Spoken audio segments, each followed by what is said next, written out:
Jarod, great to have you on the show. I know a lot's probably changed since our last conversation, and you're going through chiropractic school, and you're in your clinic now. I think I don't think you were last time. So thanks for being on the show, and I'm excited to dig into it.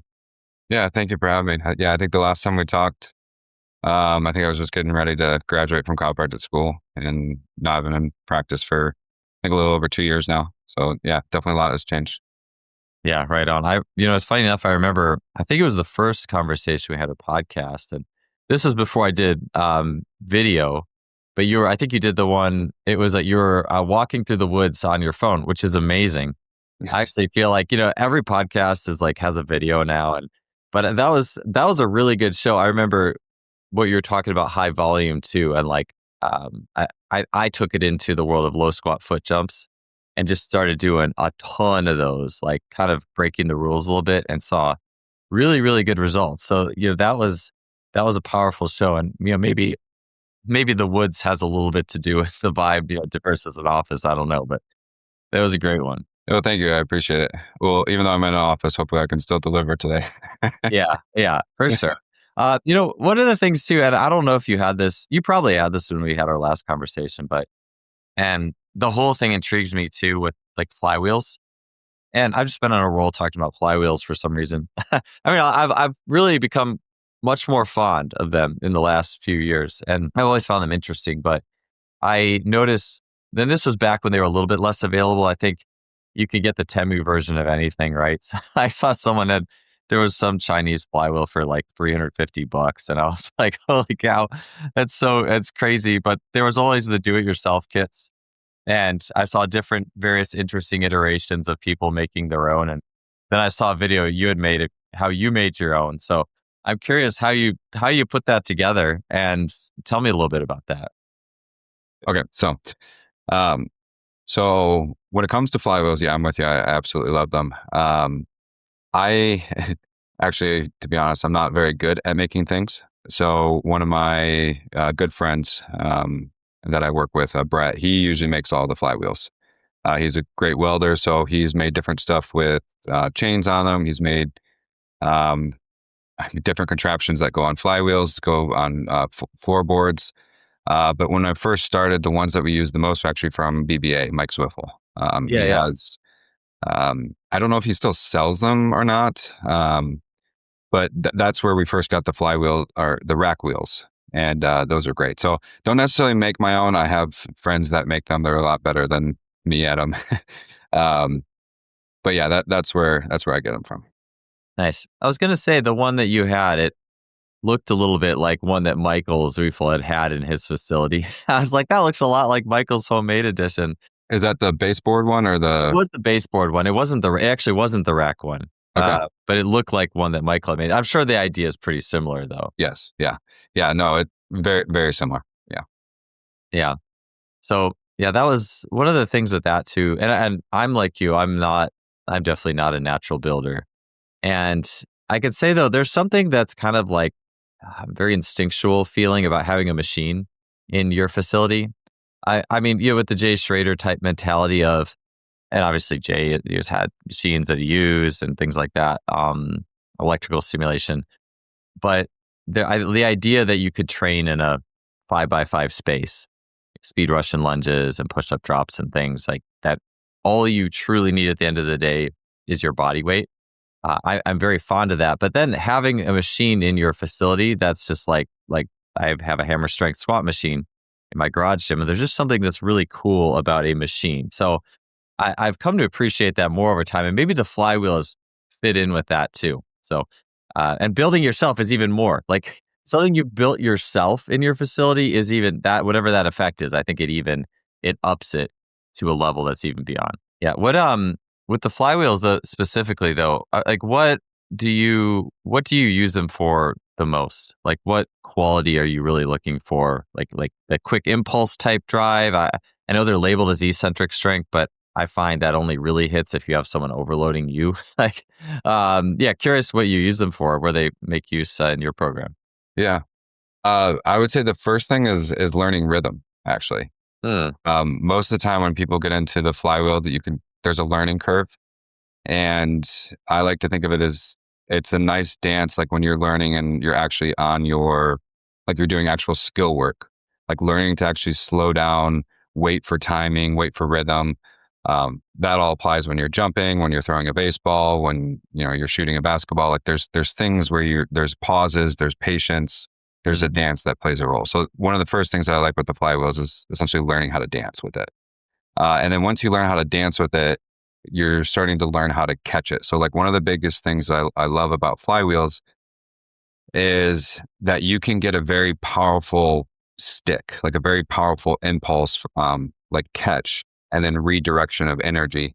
And a lot of times what people, when they start using flywheels, or you still see it on today through social media, is that they're essentially just doing concentric movements with the flywheel over and over again. So there's a lot of pushing, and they're just kind of guiding it back, and then they push, and then they guide it back.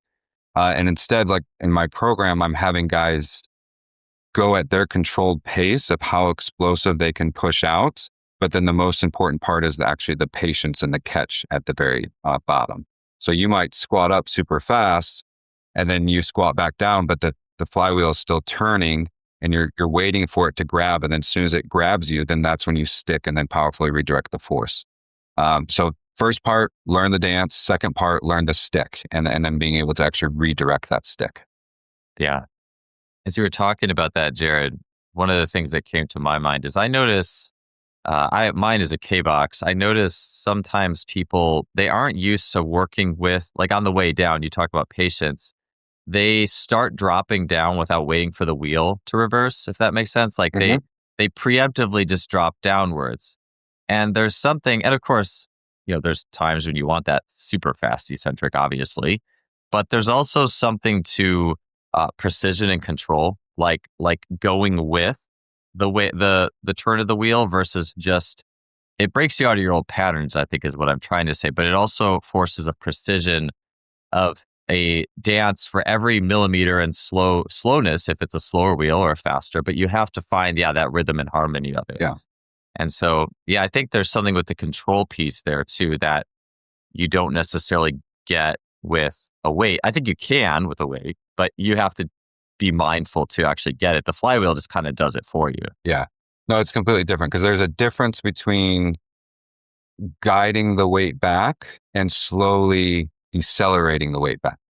And so like if you're moving with it as the wheel is turning to winding it back up versus trying to decelerate it, slow it down as it's going, there's a big difference there. What I find. And that's where, like if the guys can learn the rhythm and the timing of just letting the rope recoil without actually putting extra resistance on it and trying to like slow it down, that's usually where I see the biggest change that actually happens there. And then that's when you get more of that powerful stick too. Yeah.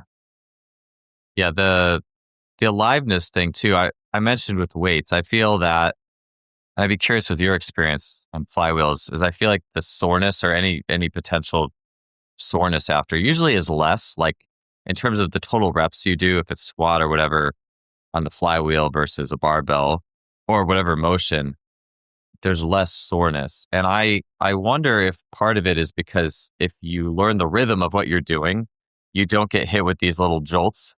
Like I guess you could say eccentric jolts, or just jolts where there's a little small compensation. And if you have a lot of that uncontrolled work with, let's just say, a barbell, and you weren't very precise with it, and of course you should be well trained enough to what you're doing and good training progression. But to me, it is something where if you have a little bit more control and rhythm with the resistance, there's a little bit less residual issues. Like in terms of, not that soreness, not that minor soreness is a bad thing, but yeah, I'm curious what you think about that with the soreness piece. I don't know. I wouldn't say that I have much guys get sore, but I think of most of the time that you're catching with a flywheel, most of the time that people are catching it in the most lengthened state. And so when you're getting that rapid catch and change of direction, you're getting your muscles to rapidly fire at a lengthened state, which would just also further help them recover. So they're not going to be in a shortened state. It might be different if you did top of a bicep curl and did 1,000 reps that way, your bicep would probably be pretty sore. I think of like when you hold a telephone up to your ear for too long, and you try and lower your arm after a while, it gets pretty sore. But But that would be the only thing that I could think of, is that most of the time people are catching in deep range positions. I could still see soreness happening though if people aren't used to being, especially like if you're thinking of like a javelin or something, if they're doing like a deep pullover catch or a deep pec fly catch. If they're not used to that range, it definitely could cause some soreness. Typically, what I do to try and, like when I'm programming for guys, I usually try and think that into effect. So if there's going to be some sort of shock training, I'm going to follow it up with a 5-minute eccentric. So like, let's say we did a deep pec fly with the flywheel. I would then follow it up with probably like a deep push up, or that same motion of just a deep isometric, just to break in nutrients to that area and kind of help heal the tissue after all that shock. Yeah, it is. It's something as well where I've thought more. The flywheel has probably sowed some seeds in my mind where I think about how partners resist each other too. Like if you were to have partner assistance or partner assistance on the eccentric with the arm curl or anything like that, or you're using something like, I actually really am fond of this, is using like a rope for like partner bicep, tricep, like, the prison style workouts where you got the towel or something.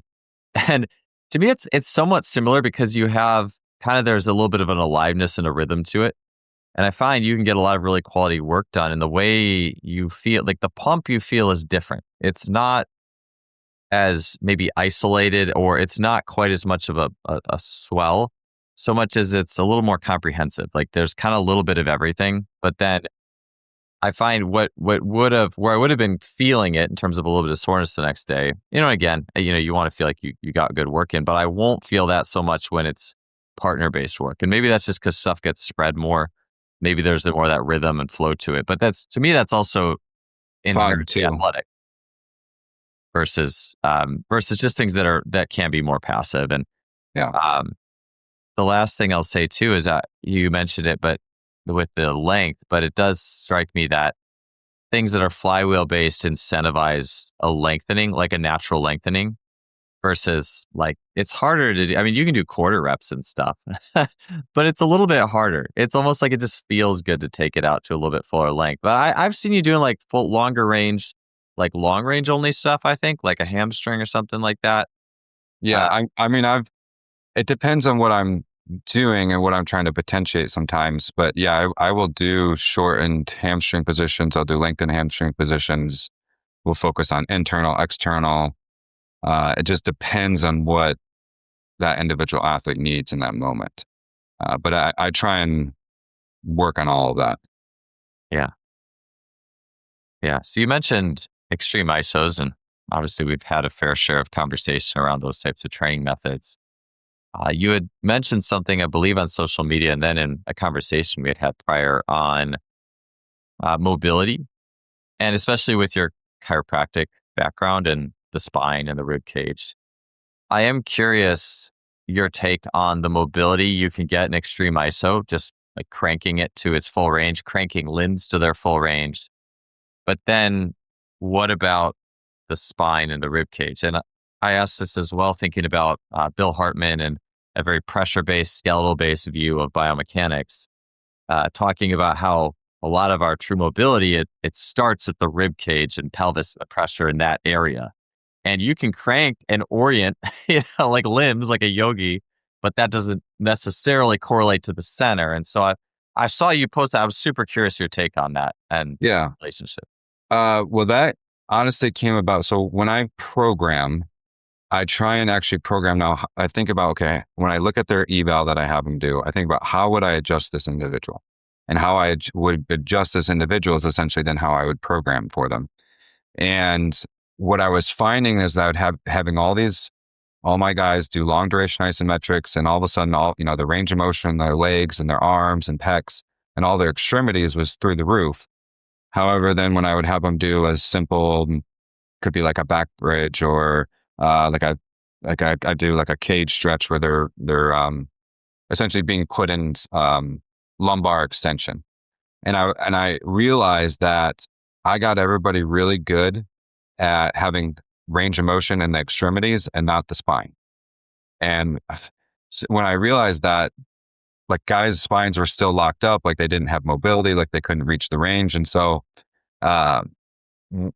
I switched my focus and I started looking at, okay, well, how can I work on decompressing the spine, essentially, like as if I were a chiropractic adjustment. And that's when I started focusing more on hangs and like top of dips, working different kind of like FRC slow type movements, whether it's the hips or the spine, working on breath, expanding certain areas of the rib cage. Do I want it to go wide? Do I want it to go like anterior, posterior, or lateral?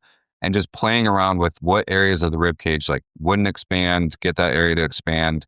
And that's when I started seeing a whole lot better results. And then something that we'll talk about here shortly is like the functional neurology aspect.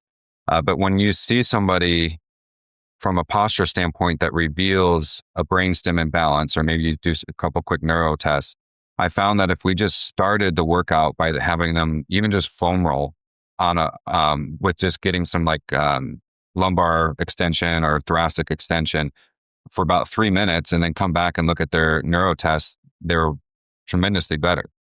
And so I was like, okay, wow. So there's, I've been writing off, it's like the whole agility ladder thing. It's like, don't do the ladders, you don't do the foam roller, and I quickly realized that going back to the basics of moving your spine and breathing into your rib cage, and, that has a profound effect alone on the brainstem and just calming down your nervous system and getting you so that you could have a whole better workout just by spending 2 minutes of, getting your spine into extension. So that's why I switched on all that. And I don't knock foam rollers anymore. Athletic performance is built on a spectrum of training methods, from high velocity skills to power training to strength work. And on one end of that spectrum, on that strength end, you have the most targeted work in the form of machines. And this is part of the reason that so many top speed and strength coaches have their favorite machines to deliver that targeted stimulus. For decades, Hammer Strength has been a top provider of reliable, effective machines that are trusted by coaches and athletes worldwide. They fit seamlessly into that total performance program, delivering that targeted strength stimulus. When it comes to your machine-based strength training needs, think Hammer Strength. It is funny how there's always that kind of contrarian urge in us, especially when we see either the science or neurology or things that are more advanced. And then you go back to something that's just super simple. And it's like, oh, well, that's dumb. Why are we doing that? But then you come back to it with those new eyes. It's similar to me in a speed ladder. You mentioned the speed ladder. I taped one out in my garage gym, and I do think you always have to come at it with the caveat, we're not training agility because you're not perceiving somebody. Okay. That's not what this is for, but it's kind of like everything in movement does have to have some sort of structure. Maybe the structure is a Russian lunge switch and that's the exercise, but for foot patterns and foot and ankle training and dynamic rhythm and coordination, I mean, especially for athletes who aren't dancers and they're not going to just say, hey, do this Irish dance number and you get all that, just bam. You need some sort of structure to help you center, and visually too, visual spatial, just to make it a little bit more fluid to be able to move through those basic rhythmic patterns. Yeah. I'm a fan of it now. But again, I think it's always just with that initial caveat. We're going to train agility. We need other people or balls or something flying around. It can't just be the ladder. So distinction.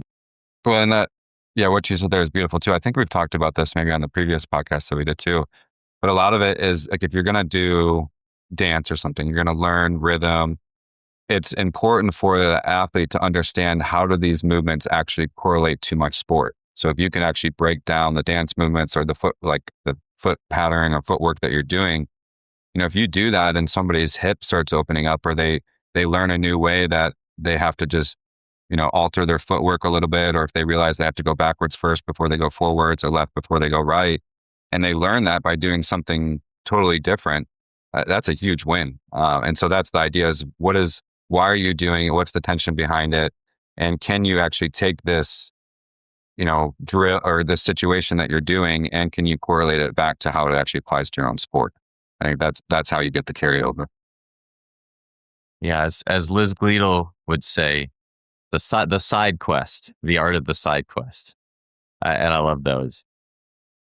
Back to the foam roller and the thoracic piece. That's something that is I'm 42 now. And when I was in high school, when I was 18, I took up breakdancing. I mean, I just wanted to learn some power moves and impress some people. But the funny thing is, I remember doing like the worm and then like the no-handed worm. Maybe that was around the time that I don't watch wrestling, but the Scotty Too Hottie, you'd see clips of that. He was like this wrestler in the '00s or the '90s doing the worm. He'd do this thing with the worm. And it's just a very popular movement at that time. And I'm sure all the people in my age bracket remember that are laughing at themselves. But the funny thing is I remember even recently, so my kids like to try like break dance or hip hop moves their friends are doing, and so I remember the other night we had like a little mini family talent show. And so I did the worm. And the funny thing is, I'll tell you, man, like my mobility and like even like if throwing the javelin, like your ability to lay back and get thoracic extension, the layback or a throwing motion, it is so much worse than it was in high school. And even having done all the extreme iso lunges, even push-ups, extremity driven, it's just like that's something, that central engine or like that kind of like spinal lubricant of that ability for the spine to wave. I'm like, wow, it's a lot worse. And I'm sure I did myself no favors by, I would just say a lot of powerlifting on me being a little bit more malleable. I say like I definitely have flattened out front to back over time from a lot of bench pressing and similar activities. I won't blame it entirely on that, but it's interesting and noticeable how much different that is. And then I found one day throwing javelin, I started to follow a thread in my mind of, well, what if I do these breakdance moves in between throws? And it was actually a single leg swipe was the best move I could do back in the day, which is, it's a little bit of everything, but it's a lot of just axis rotation on the axis and differentiation between the hips and shoulders. And part of it is just like almost a mentality. I think back in the day, I just had a very fearless, just do it mentality and in many respects. And to come back to that mental place has been a good experience for me of that. But I found when I would do some of those moves, I would lay back in the javelin and just feel way better than even if I did a according stretch. Yeah. And so it's just, long story short, I just have a really big appreciation for that basic spinal wave work. And I don't think everyone needs to have their clients do the worm. I've seen Luca Hocevar has a really good video on like 50 animal moves. And one of them is just like the worm. It's just like like crouch on your stomach, like kind of segmentally worming your way across the floor. I don't know, day one with a client, I don't know, like, hey, we're going to start with this. I don't think that would go over well, but I tell you, I'll do it. I'll just do it on my own. And I think there's something that's really powerful with that stuff. Yeah, that's great. No, I would agree. And that's where like I said, I see powerful transformation from a neurological standpoint once you actually start opening up the ribcage and getting the spine to move actually how it's designed to move. Yeah. You mentioned the neurological changes. I wanted to say with the whole breakdance thing, I noticed that if I do just like an Apley's test, just touching like hands behind my back and see how close my fingers can get, is if I spend some time, like 30 minutes, just going through some different breakdance rhythms and things, that's the best mobility outcome I will get. Better than even most targeted stuff. Like inverted breathing where my chest is lower than my hips and I try to fill the top of my ribcage. That works pretty well too if I really can get in a good zone there. But outside of that, just breakdance stuff, man. And I would think too, it's like you said, maybe even more than just the mobility, there's good things happening neurologically that are also allowing the body to unlock itself a little bit. Yeah, well, and hopefully too, long term, you're hoping for it to stick. Yes. And so that's the other issue that I ran into a lot of times too, is that it's like, well, if you have to do it every single time, then is it actually making a change then? It's like as a chiropractor, if I have to constantly adjust the same segments over and over and over and over, and I'm not changing anything, like, are we actually accomplishing anything? Yes. And so that's another important component as well is, okay, if we're going to do something, is there going to be a powerful transformation? Is it going to stick the next day? It's 48 hours, 2 weeks. Like, what is that timeline? And how can we get it to stick as long as possible? Yeah. Tell me a little bit about that from your point of view. Is it more like if someone's changes aren't sticking in an adjustment, is it something where you're having them like foam rolling, like spinal, like what kind of spinal work are you looking at?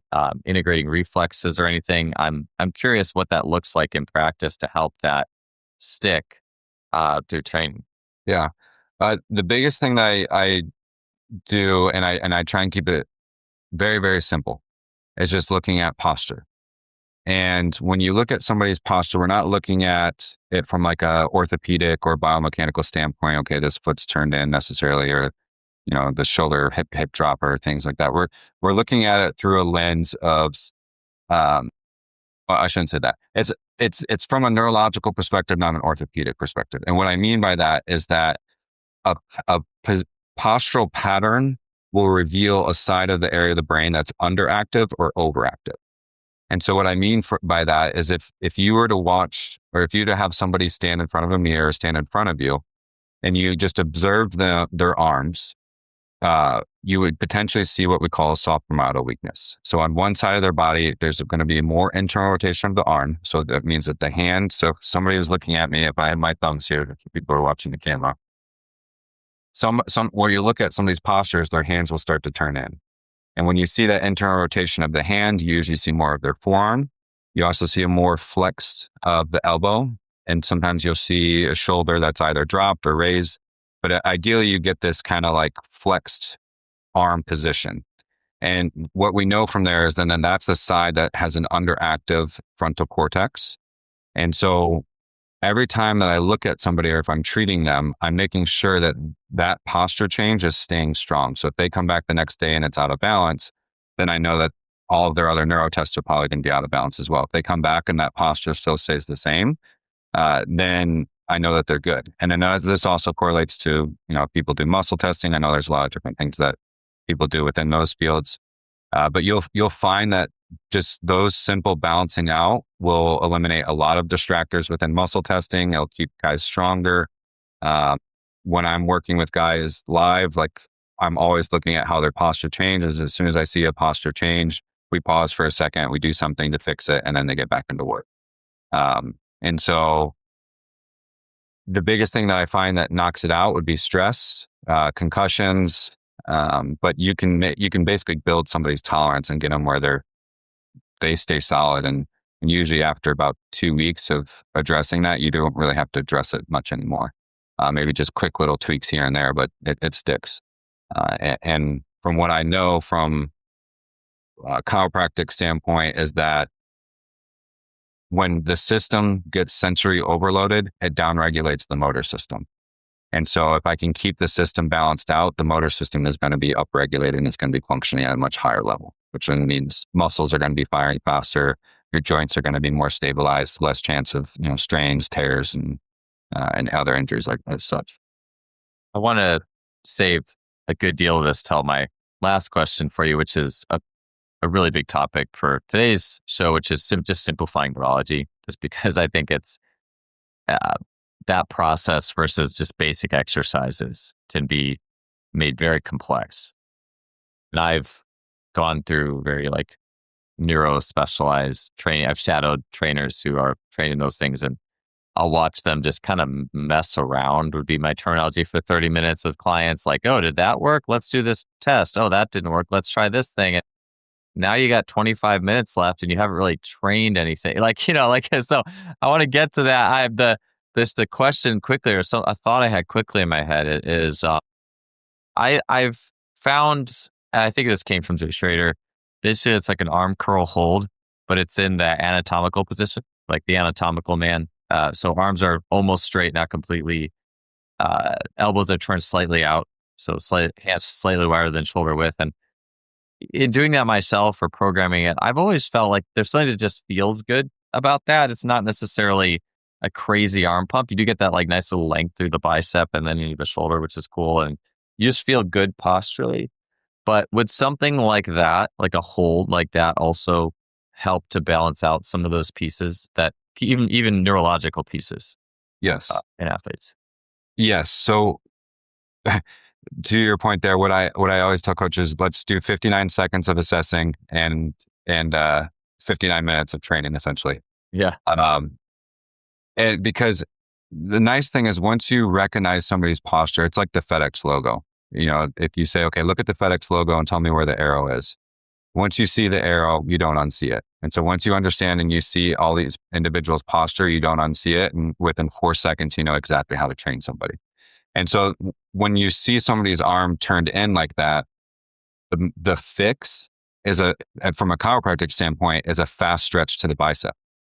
And so your anatomical position that you talked about with your palms up, arms are slightly out extended, is essentially how we would do a fast stretch. So then on that side that's curled up, now we're doing a eccentric preacher curl, or you're doing like a fast bicep stretch down, or you're catching the flywheel with the bicep in an extended position. And then with that as well, it's basically, so if you see flexion and internal rotation, you do the fast stretch or the opposite. So if it's flexed and internally rotated, you do a rapid extension and a rapid external rotation. And then the other side, you're going to see more external rotation. So then you're going to do more internal rotation work. So you're going to do a rapid flexion up with an internal rotation. So you don't get lost in the weeds of the sense of, which eye direction do I look? Which way do I tilt my head? And do I point my toe? And then, pat my head and rub my belly and all this stuff.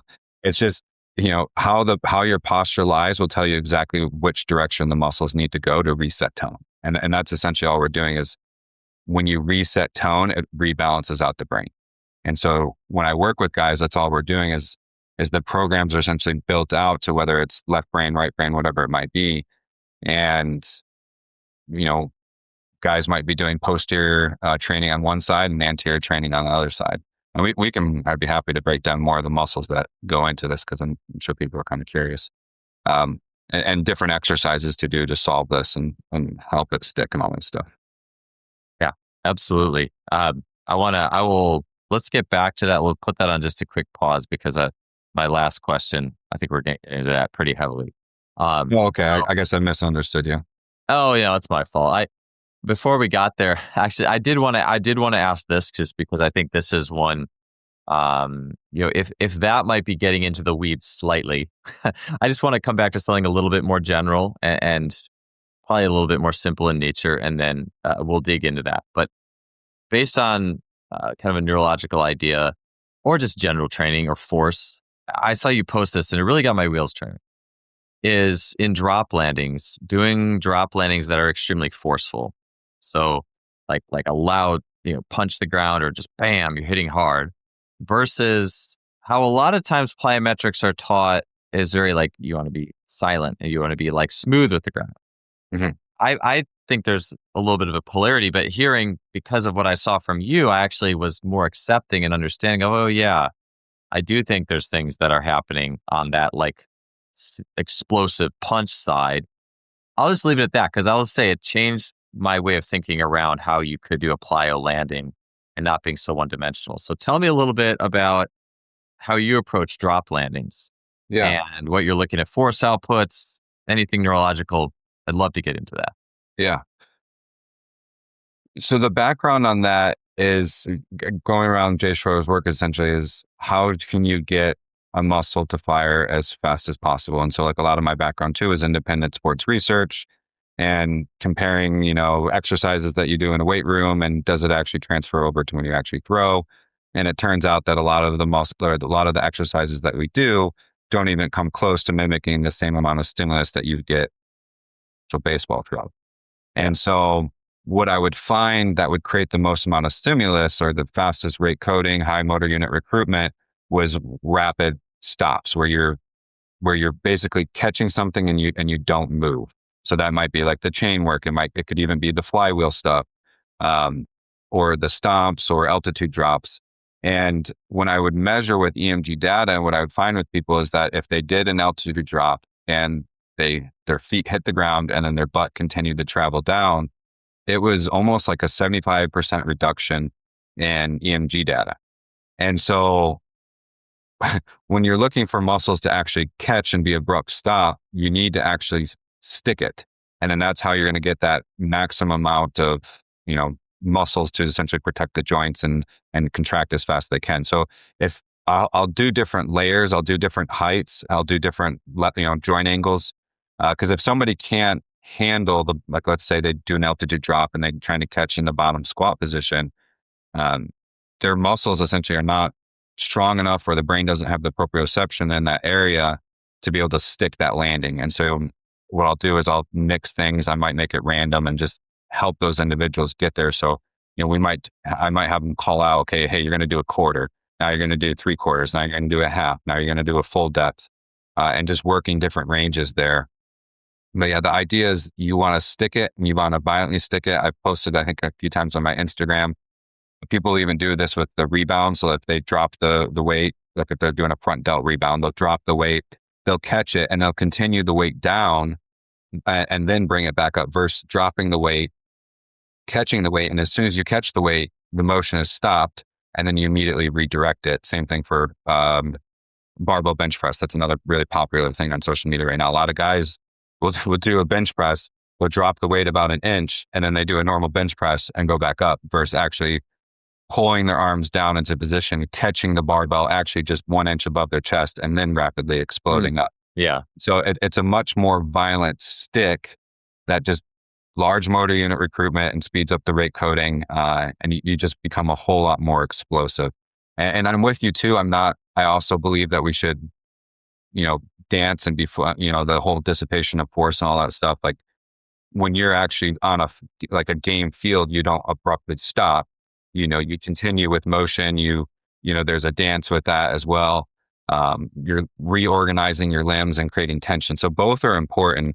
But from a weight room standpoint, if I want large motor unit recruitment and fast, rate coding, then I'm looking at guys to stick and make that violent and loud and on hard surfaces as well too. Because if you, I think the Germans did some other studies, Dietmar or something, looked at the differences between a foam pad and firm landing, and similar results is that when you landed on a cushion, your muscles fired too slow. It was like less than 200 milliseconds versus a firm landing that made forced your muscles to fire faster than 200 milliseconds. And why is that important? And a lot of the ACL data they look at, like your ACL will tear in less than 200 milliseconds, your UCL will tear in less than 40 milliseconds.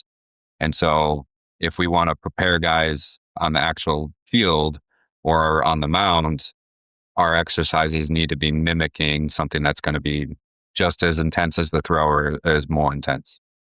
Yeah, I look at it a little bit like a slider, or a dial. I like dials. That's where my mind has landed a lot. But it's like on one end of the dial, you have a very internalized, localized force, just like hit the ground really hard. And then on the other, you have dancing and things that I kind of view it with things that are more global, like doing the actual sports skill. Like if I'm doing the actual skill, sprinting, jumping, like I don't want to go up to jump and dunk and try to like slap the ground as I go to take off. It's just going to have all these vibrational mismatches. And it's just not going to work. When you jump, you jump. There's a dance with all involved parts and joints. And the same thing I think could be said for any skill. I remember there was a day last year, it was rainy out and I was running hills, and I used that as an opportunity to play with the sound of the foot in the water in the ground. Loud, like very loudness, like a forceful, like you could say punching, and then soft and be easy with it. And I did a lot of both. But the funny thing is I woke up the next day and man, my Achilles were feeling it because of that mismatch. Like if you punch the ground, there is a vibrational mismatch. You miss the dance. But if that's all you do, like that's all global and external versus going internal, that's even where I think even the cueing structures, like people talk about analogies and external cues. And I think when you just do straight force stuff and there's not a lot of coordination and dancing, I think it's okay to go internal. And that's, I think, where seeing that post here, I think I've changed my mind a little bit in the sense of, okay, if it's all internal and it's just a very remedial exercise, this is not the sports skill, but this is just an opportunity to teach the system force, which I think the sprint coaches who say punch the ground, I think that's what they're getting at. They want the force, but to me, that's just not the best place for it. To me, if you're going to do that, a better place is probably something more remedial, or even like a speed Russian lunge and you switch and bam, like it's like put 2 craters in the ground when you switch. Okay, that teaches the system something very innately powerful.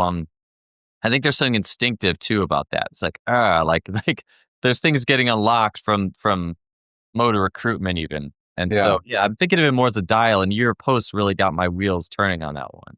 Well, I like to think of it more as a catch versus a punch. And so, like, if Yeah. you're doing a lunge drop, the idea is that because if you're trying to push the system, then you're going to reach your limb out. So, like, you're going to, like the cross extensor reflex, you're essentially trying to force that reflex to fire versus just patiently waiting and catching. And I find that the guys that can patiently wait usually have a better, that they usually just jump better and they sprint a lot faster, that they can just patiently wait, let their body drop, keep their legs tucked. And then as soon as they hit that impact, then they don't move and they stick it. And so I always emphasize for just be patient and catch. And it's kind of like acceleration work too, where it's like, okay, once you go off and accelerate, and the idea is like say they like you're working on the fall, like you're just being patient and waiting for your steps and just catch. And guys have different rhythms with that. And also though, on the flip side though, I would say that sometimes the punching does help. I know for me, that was the only way that I actually got to dunk at all, a while back, was that I had to literally think about just like, I needed to be more aggressive. Yeah. And sometimes I find that with Excel guys too, is like, hey, like your second step, like only your second step, you need to push as hard as you can. Like you're going to violently push. The rest, you just do your normal tap, tap, tap, tap, tap, whatever you're focusing on. So sometimes I think it is beneficial if guys aren't being aggressive enough, that I could see it being helpful. But most of the time from a weight room standpoint, it's be patient and let it catch. It's all about the catch. And we're not forcing any movements to stop you. Yeah. Yeah. To me, anything that's more, and I will say even in my own movements with it, which is just really the depth drop or the altitude drop legs and playing with how I land there. I find if it's always silent and smooth, which that is my home base for teaching plyos. I think it always has to be, because you want to start with rhythm and smoothness and the balance of the system first and then put power on it. But I find that doing a few double leg drop legs with, not like a maximal noise, but like imagining like there's a manhole on the ground and I'm trying to push that manhole down on the landing, like that kind of thing. Because it still has a good amount of smoothness. If it didn't, I'm probably going to hurt myself. Yeah. But you feel it. Yeah, but it's more forceful. More of my feet are hitting the ground. More force is being demanded of, especially the muscles in like my thighs and my hips and stuff. And it also is it's more stimulating globally. Like I'm just feeling more of a global stimulation of the system. And if I go do accelerations or sprints after, at least from a systemic perspective and even a hip power, I'm a little more prepared to do that. And then the goal is that it's a little bit smoother when you actually perform it. But I like what you said about what you needed for jumping and then some of those athletes for sprinting, because I do think, especially when there's not like something in the environment that stimulates you and it's just you and you're not by nature, it's not your natural instinct to tap into those aggressive parts of who you are. I've become more fond of using similar items to encourage that early on. For those who need it, there's nothing else in the environment. And if the constraints don't do it for you, then this might be something that we can look at here for that second. Yeah, especially it is the second. After you get past that, things will change a little bit. So I definitely, I look at it almost more, even adding in the psychology of the athlete too. Like, is this person a little bit more chill and smooth by nature? And will that help them in this area? And yeah, there's definitely an art to it. Yeah. There is, I learned about this. There's a concept called beat the mark in track and field. And the idea is like, you don't go out and throw your PR, but you're going to go out and say, okay, you're going to throw 50 meters. And then your next throw, you're going to throw 51. And then you're going to throw 52. So it's like, you know that you can throw further, but you have the control and you know that you could throw whatever exact meter that you want whenever you want. And that was the mindset that got guys to throw a javelin a lot further. And we're recently working with Peyton Bear and Jackson Bear. They're both multi-event guys. And one of the biggest things that they took away from that kind of concept, which was kind of cool, and we're working on different approaches for acceleration and long jump, was Peyton said, he's like, I just learned that. He's like, I normally thought that my 100 meters, because I think he has the fastest decathlon 100 meters, I think at 10.25 right now, maybe. Yeah. But he was like, I always thought of it as just, it's a 10 out of 10. Like I need 10 out of 10 exertion. And when we were working on an acceleration work, he goes, I will actually run faster if I go 7 out of 10 intensity on my first 3 steps and then 10 out of 10 the rest. And then when he started working on the long jump and his approach, like he had struggled with the timing and rhythm, he was like, okay, I'm going to go 6 out of 10 on this round. Okay, now I'm going to go 7 out of 10. Oh, I lost my rhythm at 7 out of 10.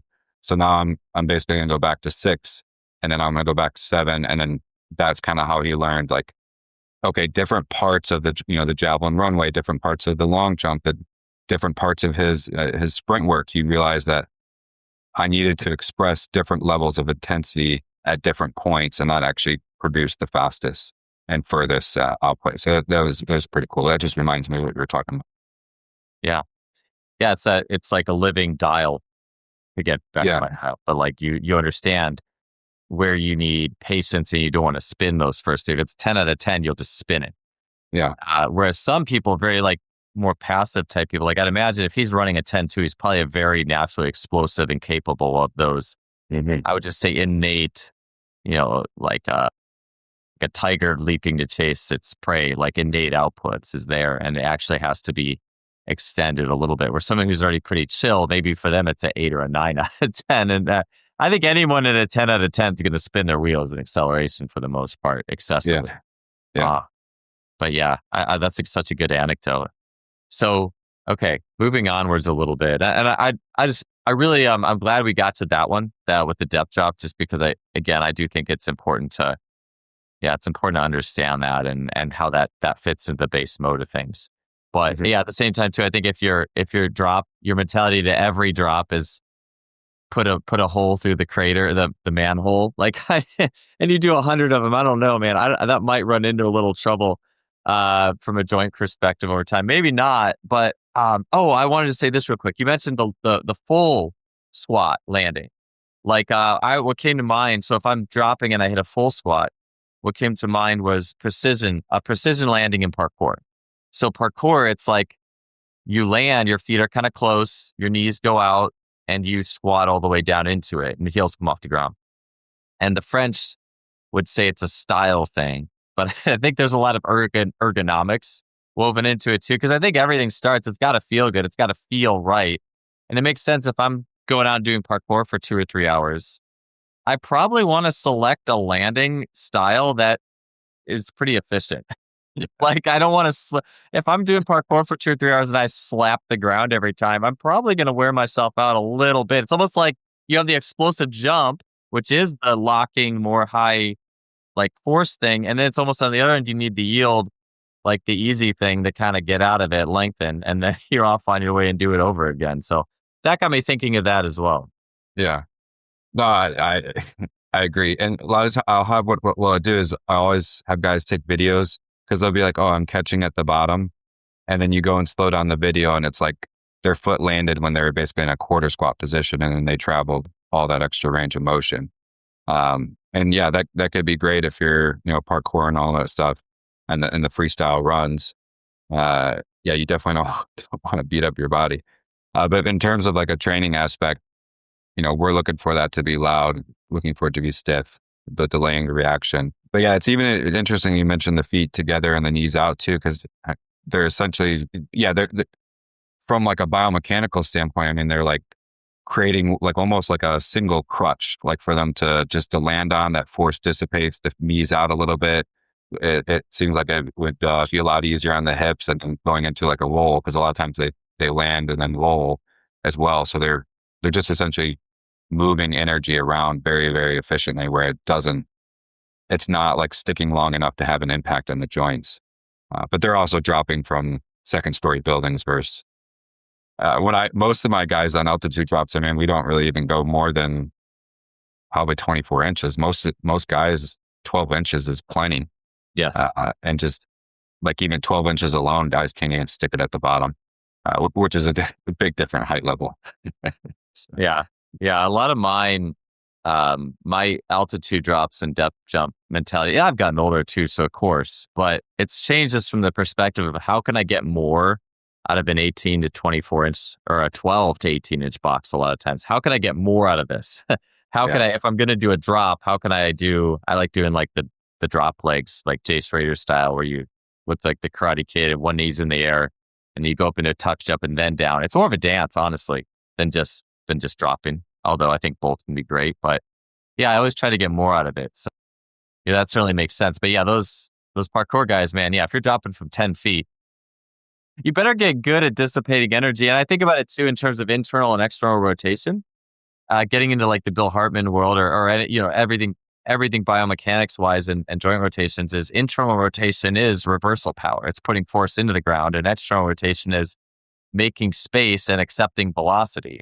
Right. So it makes sense that, hey, if I need to make space and accept velocity a lot of times and at high heights and stuff, maybe I should start to land like that so I don't like beat the crap out of my knees and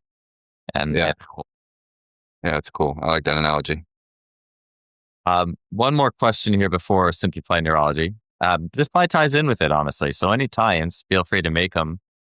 But you mentioned something that I think was really good. And back to, I had mentioned, we've done a podcast where the first one where you talked about high volume training and kind of breaking some of the rules where we typically talk about volume. And I think it's important to mention, you said this, was that volume only works, like if I'm doing hundreds of reps of something, or even dozens, honestly, it only works with the right stimulus. Tell me a little bit more about what you mean by what is the right stimulus, so then I can go do that. Give that the reps that it's needed. So the biggest thing that I look at for the right stimulus is that I'm looking at it now through a neurological lens and sometimes even through kind of applied kinesics, but that's more separate. When I'm teaching people, I look at it more from just, you look at somebody's posture, you implement some movements, and you could look halfway through the reps or when the reps are done, are they still staying solid? Like, is the neurological changes that you're looking for didn't mess them up? The other component with that is that when you give the right stimulus, it's like an area of the so like we're looking at tone, like tone versus untone and muscle. And so like when I talked about posture and arms being flexed, like there is more tone there in a shortened position. And so if you lengthen that tone out, it resets that system. And so essentially what you're doing is just charging that system because your muscles are battery packs essentially. And so at that time, I think when we originally talked, that's how I was looking at it from is like a battery pack standpoint. If you don't have tone to a certain area, whether it's bicep femoris or vastus medialis or something, like you're just going to drill that muscle as much as you can. And like, let's say you're doing chain work or flywheel work, you might externally rotate your leg a little bit, create a joint angle that's going to target more of the BMO or change the angle to target more of the bicep femoris. And you could do thousands and thousands of reps upon that. And all you're doing is balancing out the system. You're not further fatiguing it. So the idea was find the untoned area and essentially create tone where there's no tone. And now when I look at it from a neurological standpoint, you don't also even necessarily need to do the high volume reps anymore because immediate input in is immediate input out. And so as soon as you reset a tone through a fast stretch, that can be enough to solidify whatever you're doing, and then you can go about your training. And so you can start as an individual by I always have guys just sit in a chair, contract your muscles. Can you contract only your quad? Can you contract only your medial gas tract head, lateral gastric head? And can you contract, like, I think I mentioned this too, like if you put your hands underneath I'm doing it right now, but you put your hands underneath your knee, can you contract the medial tendon of your hamstring? Can you contract the lateral hamstring of your tendon? And whichever one you can't contract, then that's what you essentially get to contract one. And so, yeah, I didn't find that would never fatigue guys that actually maintained, because I used to be in the world of AREG and auto-regulation and looking at 2% drop-offs. And when I would do these things, guys would never drop off. Yep. And so that dramatically changed my perspective is like, okay, if I'm feeding the system in a way that actually energizes the system and fuels the system, then there really shouldn't be a drop off because we're actually training the body to move more efficiently. So that's how originally looked at. Still do a little bit, but like I said, now that I focus a little bit more from a neurological perspective on what that actually means now. With the drop off too, like doing a sprint or a lift until you can only hit a certain percentage of your maximal ability. That is something that I've heard a lot, especially with like some of the higher quality speed and power outputs in like healthy, like athletic populations, like a high school sprint group. I've heard, well, we tried to drop off in this 10-meter fly or whatever, but these guys wouldn't do it. And we did so many of them and I was afraid I was doing too many. You do hear that. And I think it's interesting because if athletes are, especially if it's a group and there's a lot of like emotional, environmental energy as well, like and you're motivated, I think that's a big thing too. You have the motivation of the group. It's not just you. And I'm like, well, I've done 11. I'm not that motivated for this. Like that I think that plays in a lot too. Yeah. And you're not there's not neurological issues that may arise as well. It's interesting to see how far you could go. But then I guess the question is, what are you getting out of the then 12th and 13th rep of this? Is it something structural? Are you teaching your nervous system something? Wouldn't it be better to tune up your nervous system and just make sure everything's firing really well and just do a few? Like, what do you think about that? I'm always going to be on the perspective of more is better. And mainly because when you actually get into your actual sport, I mean, imagine if you were a player and you're on a basketball court or something like that, and you're coaching and all of a sudden the data analytics guy just said, hey, Johnny just ran 2% slower down the court. He's done.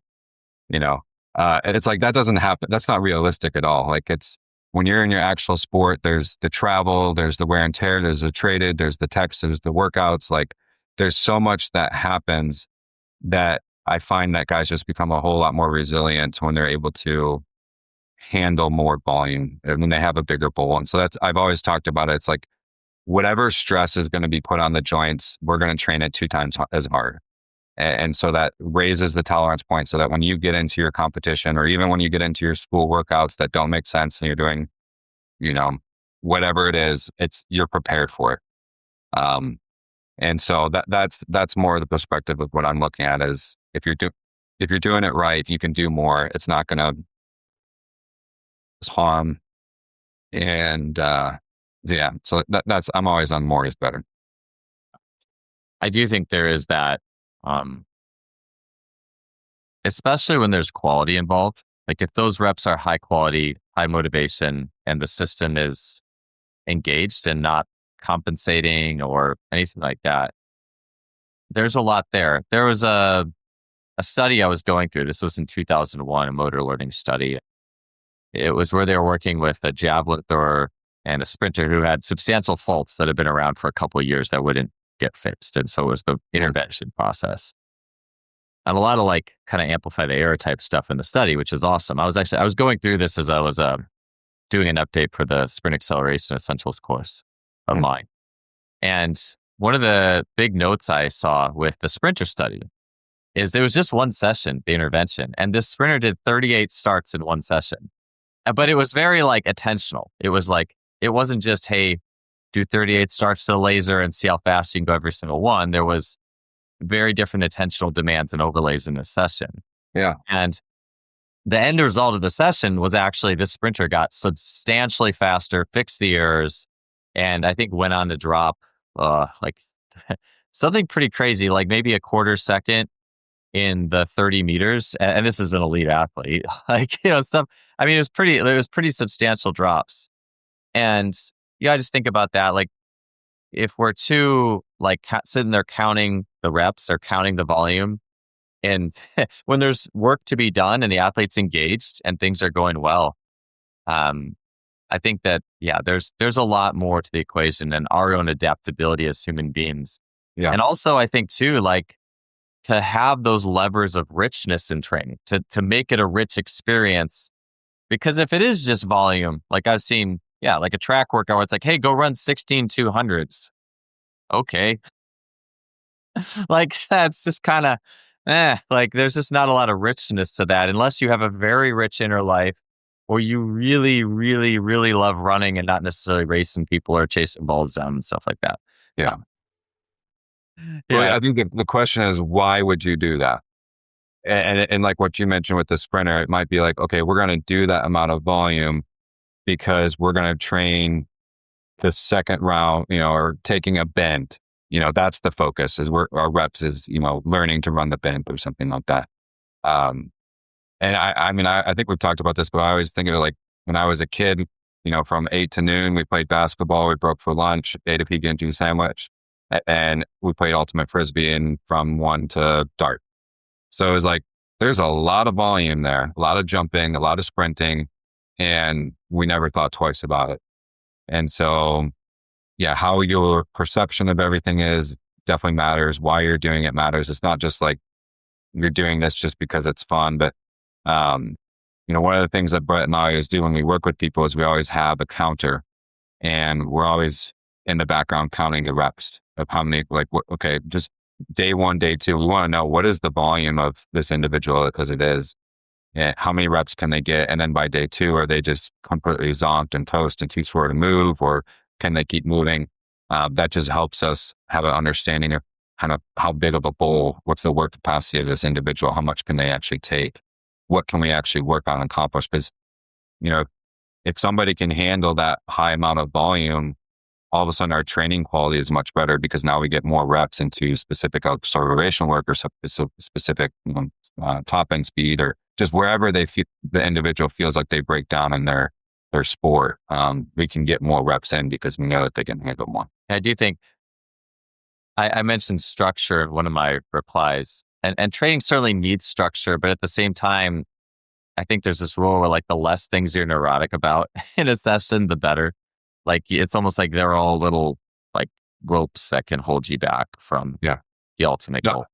Absolutely. And that's like the first questions I'm usually asking an athlete is like, all right, where do you learn about, okay, who are you? What position you play? How do you move? Is anything bothering you? Does it bother? And like, you're just, by asking questions, you're learning exactly how you need to train somebody for the day, essentially. Where do you feel weak in your sport? What's a situation? Like, how would you create a situation that would get you the result that you're looking for? And all of a sudden there's a huge buy-in there, and there's an understanding of, oh, well, now I know why I'm training in the weight room, or I know why I'm doing my skill work or anything like that, because I'm actually working on something that I feel like I've never worked on before. And no coach has ever asked me that, how do I like being utilized? And, versus how does your coach prefer you to be utilized? And so that's always a big, but very helpful in getting buy-in and getting better results of just, okay, now I understand why we're doing this. I agree. Okay. Simplifying neurology. Probably don't have as much time for this as I hope, but that's okay. We touched on it already a little bit. Just talking about some of the pyramidal or the reflex issues in the body, brain imbalances. And maybe I'll start with this. I just talked about the old way, new way study with motor learning. So let's start with what's the wrong way to go about neurology in the body?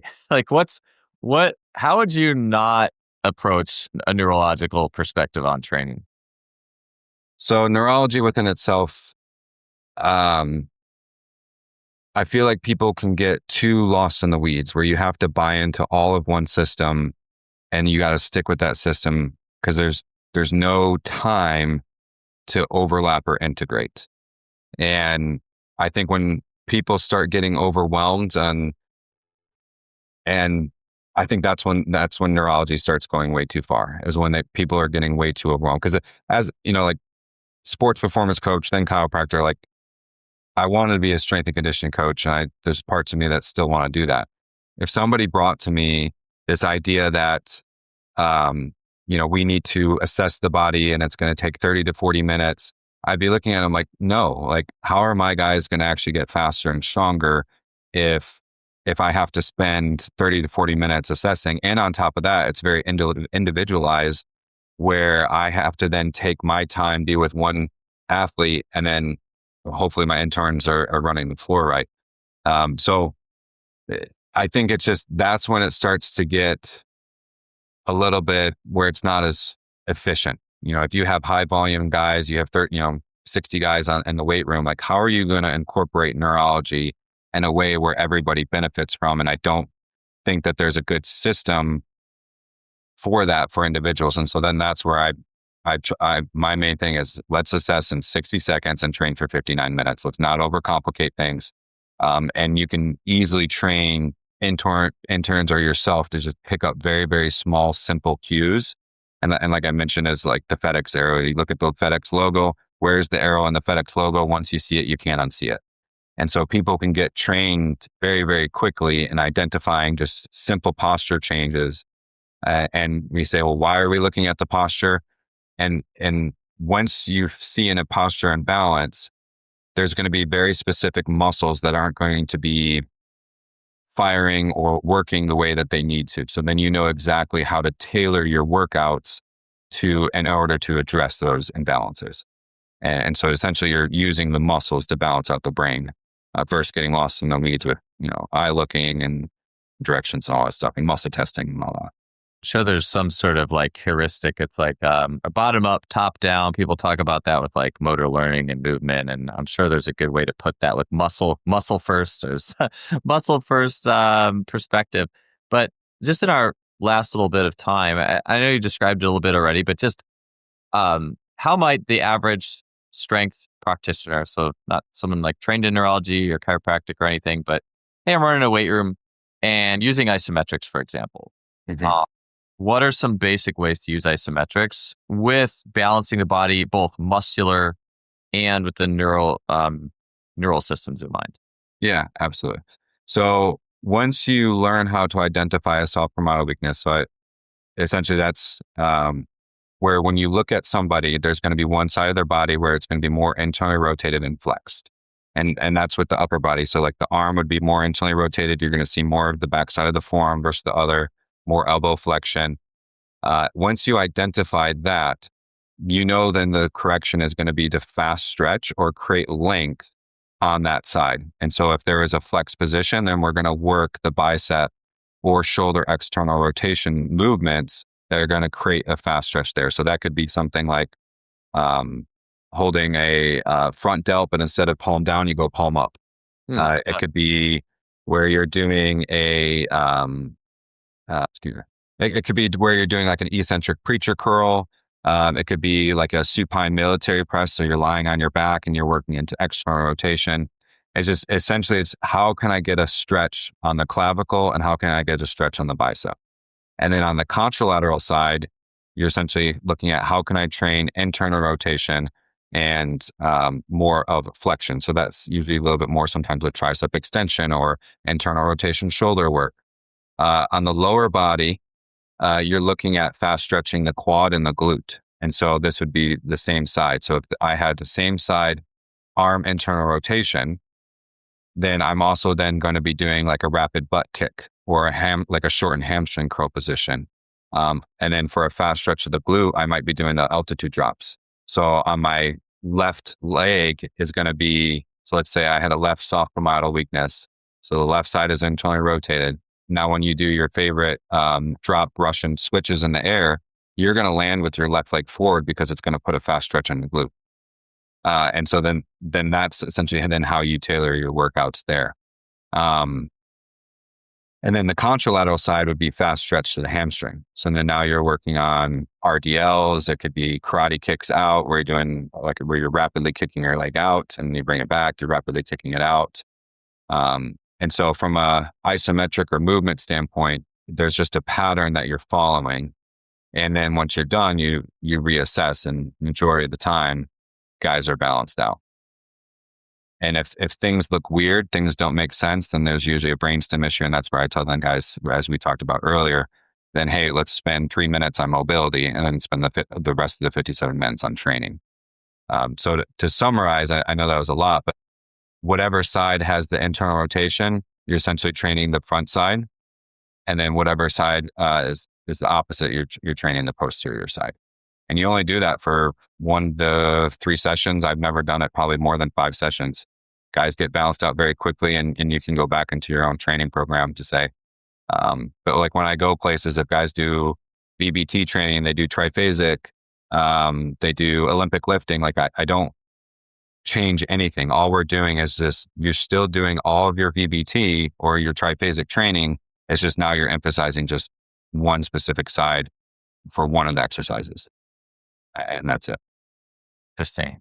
Would you say, just quickly here, because I think about, if you didn't know anything about that, and all I did was like maybe some iso bicep hold, or like you said, front delt, externally rotated. I did like typical drops, maybe a rear foot elevated, split squat iso to get, or tail kicks.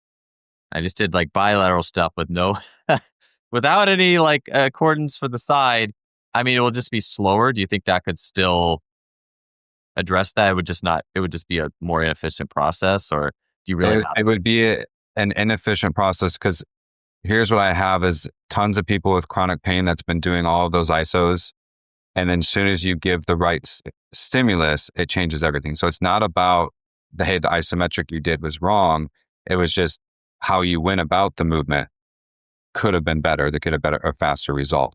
And so when guys, you got to think of it. So if there's an area that's underactive, let's say the left side is underactive, and I do motion on the left side of my body to stimulate that. Okay, now that just got stimulated, so I'm balanced out. But then I go to the other side and do those same movements.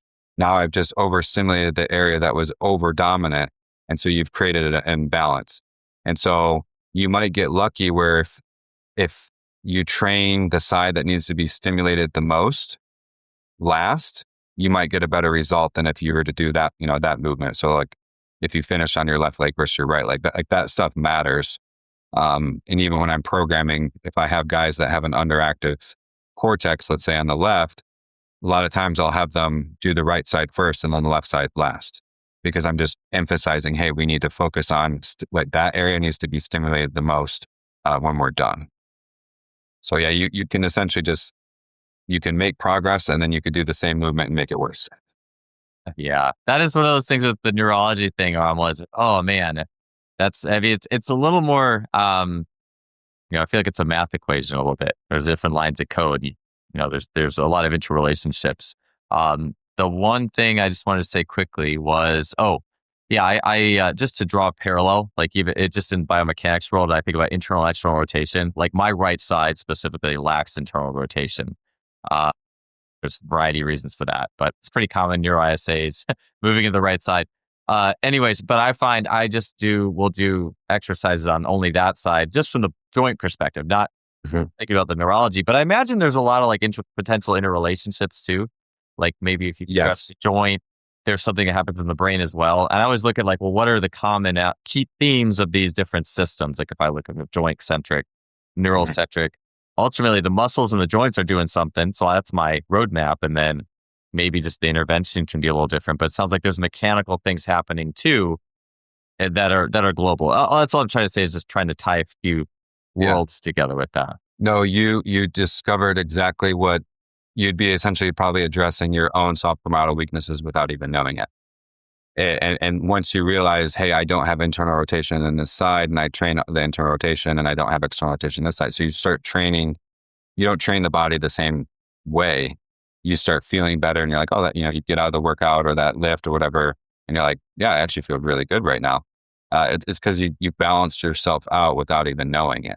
And the reason why that is because of the underactivation of the frontal cortex. And so, yeah, what you're doing is brilliant there. And I would encourage you to keep going. And for individuals too, like you don't have to get lost in the weeds of what is a soft palmar weakness, what is a left versus right cerebellum, or right versus left cortex, or midbrain versus pons. Like, what areas of range of motion do you not have, and then train those areas. And you're going to be balancing out your side. And it's okay not to train both sides of your body the same way. I know that's a foreign concept a lot of times, is if I do bicep curls on this side, then I have to do bicep curls on the other side. When in reality, if you've been in pain for a long time, there's one guy who had chronic back pain and had different MRIs of disc herniation. And this was pain for over a year.